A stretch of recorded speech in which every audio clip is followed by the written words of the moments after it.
Now that we know how all the waves in the electromagnetic spectrum are classified, let's quickly go through the key differences between infrared radiation, visible radiation, and ultraviolet radiation. So let's say these are the main points.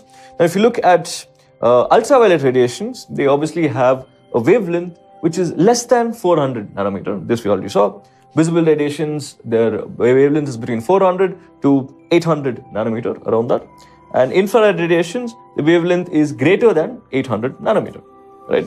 Okay, what else? Then both ultraviolet and infrared radiations are invisible, which is obvious, whereas visible radiations are visible, as the name suggests. Ultraviolet radiation does not produce any heating effect. This is important.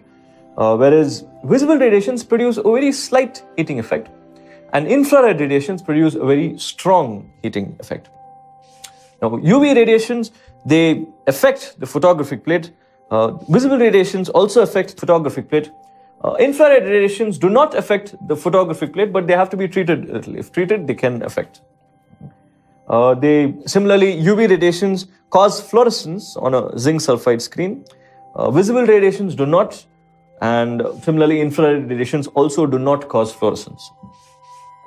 UV radiations cause health hazards like skin cancer, etc., and all that. Visible radiations do not cause any hazards. In fact, they're very good for the body. If not, you can't see. Infrared radiations, they don't affect the body as such. They don't cause cancer as such, but at very high dosage, they can cause burns. One last point is that UV radiations, they can pass through quartz, but they do not pass through glass. Visible radiations pass through glass. We know that, right? Because glass is transparent. Infrared radiations, they can pass through rock salt, but they do not pass through glass. Now, these are the main differences between UV radiations, visible radiation, and infrared radiation.